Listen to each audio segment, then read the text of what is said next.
Hello world! Hello Philippines! Ay, magandang araw ho sa inyo lahat. Ako na naman ho ito, ang pambansang bartender ho ng Pilipinas. Ay, shout out ho sa inyo lahat at sa aking mga followers, subscriber. Ayan, continue watching lang ho sa akin ho mga content. At maraming salamat ho sa inyo kahit maliit ang followers ho natin. Follow lang ho at saka share nyo lang ho Kasi pag naman nag-follow and share ho kayo sa akin, ay ito pamimigay ho ni Mr. Lance, month of May ito ho. Ito tinatawag na fish shot vodka. Last month to, wino pinamigay natin. This month, ito naman ng fish shot vodka. Ano gagawin? Follow and share lang ho. Pag nag-share lang ho kayo, pakilagay lang po yung name, yung pangalan nyo. Kumari, Mr. Lance, sinare ko na, ako si ganito. Ako si ganon. Okay, parang madali ko matrace. Okay, sama ko kayo sa sa coupon, okay? Nagla-live ako sa aking Facebook. Sa aking Facebook ko, sa Dennis Castillo Salazar. Pasok ko kayo dyan, nagla-live ako, pinag-uusapan yung mga history, mixing, mga proper handling, proper consumption, basta lahat ito na proper, basta tungkol sa kaalakan, okay? Basta follow and share, ito pamimigay ko natin, okay? Yan!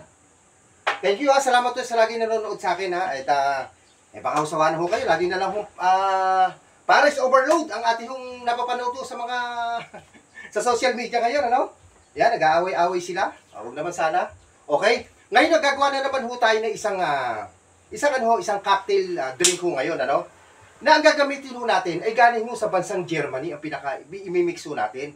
Itong tinatawag ho na Jägermeister. Ito ho, yan. Ayan, yan.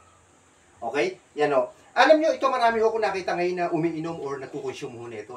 Marami ho ako nakikita. Yung iba ho nakita ko sa mga bar ngayon, sa bahay na nakadisplay ito ho. Okay? Yan ang Jägermeister. Ano ho ba itong si Jägermeister ho na to, Ito ay galing ho sa bansang Germany. Ito yung tinatawag na German Digestive. Okay, papaliwanag ko ho Ito'y gawa ho to sa 56 herbs and spices. Parang ginagamit din natin sa pagkain, mostly ho yan. Kailan ho ba nag-start to? Nag-start ho ito noong 1934 pa. At ang founder ho nito ay si Wilhelm Alcott Maas. Yan si ang founder Ito may alcohol content ho ito na 35% alcohol by volume. Siyempre times 2. Magiging 70 proof ho yan. Alam niyo ho, ang mga German, tinitake ho ito, o iniinom ho ito, after meal ho, nakakain na sila dinner, ayun, tsaka ho sila magte-take ho na ito. Anong klase ho ba to? Ito ho, isang uri ho ng liqueur. Ito hong Jägermeister. At ito ay tinatawag na sweetened ito, alcohol po itong Jägermeister. At kung may katanungan ho kayo sa Jägermeister, may gusto ho kayong itimpla pa or may gusto ho kayong malaman, i-comment nyo lang ho dyan sa comment section. Libre ho yan. Wala ho tayong bayad. Okay? Yan ho ang Jägermeister. Baka may katanungan ho kayo, Okay? Siyempre, ang lalagay ho natin dyan, wala naman hong iba kundi itong cranberry juice. Yan. Alam nyo itong cranberry juice, Purasa ko lang ho, galing ho sa ref. Okay? Alam nyo itong cranberry juice, kung may mga problema ko sa kidney problem, basta any kind of kidney problem, husay ho ito. Believe me. Ayan. Kahit research nyo po yan. Ano ba itong cranberry juice? Sino ba ang nagparami nito? Sino ba ang growers nito? Sino ba ang pasimuno nito sa buong mundo? At bakit ho lumabas itong cranberry? Tatlong tao ho ang may pasimuno ho ng cranberry juice, Yun si Marcus L. Uran, Elizabeth Lee, at saka si John Makepeace. Yan ho, Siya nung tatlo na yung pasimuno kung bakit ito nagkaroon ng cranberry juice, Ito ho, nag-start to noong 1683. Napakatagal na ho pala ng cranberry juice, At originally ho nito, galing ho to sa North America. Okay, yan ang cranberry. Ang dami ho ngayon nito sa grocery. Wala ko kayo problema. And even Jägermeister, napakarami ng tinda nito. Tanaw kay Pure Gold, ang dami. Mga wine store. At saka lalagyan lang natin yung kalamansi. Okay? Ayan. Usod ko lang ho ng konti, para makapag-mix ho tayo ng maayos. Ayan, makita nyo. Ayan. Ayan.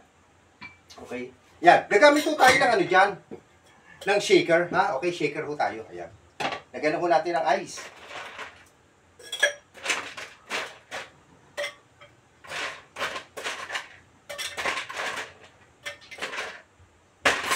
Ayan. Okay na. May ice na ho tayo. And then, siyempre, kunin natin Jägermeister. Ayan, ganda. Ganda ho ng bote. Yan. Okay, lagyan ho natin ang 2 jigger. 1, 2. Okay, ganda. Okay, ganun lang ko kasi pagtitimpla. Okay, ayan. Makakatikim na ho kayo. May Jägermeister kayo, may cranberry juice ho kayo.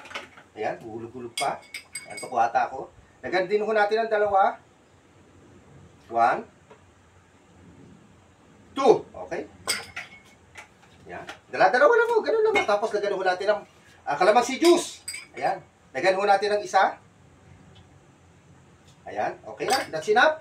And then, itong baso, lagyan ho natin ng maraming ice.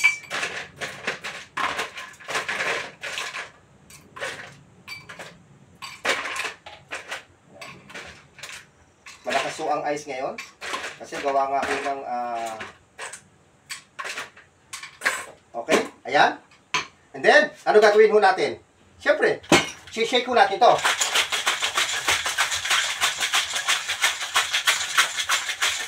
Okay, that's enough.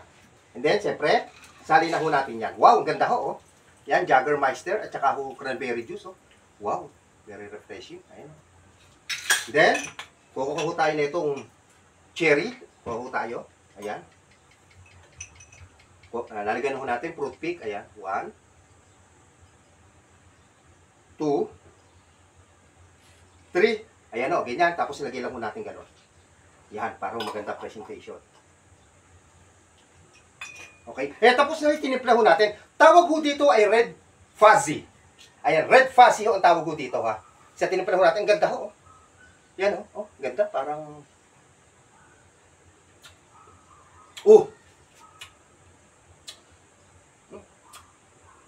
wala ho siyang lasang alak. Walang gano.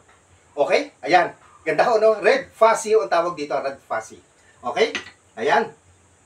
Kung kayo ay may mga katanungan dito sa ating tinimpla, or may gustong malaman, or sa Jägermeister, comment lang ho, ha? Ay, follow and share ho, aking mga followers, subscribers, ha? At, mga manonood ko, ito ho ang ating pararapol ni Mr. Lance. Okay?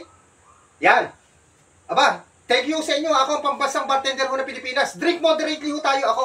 God bless you sa ating lahat.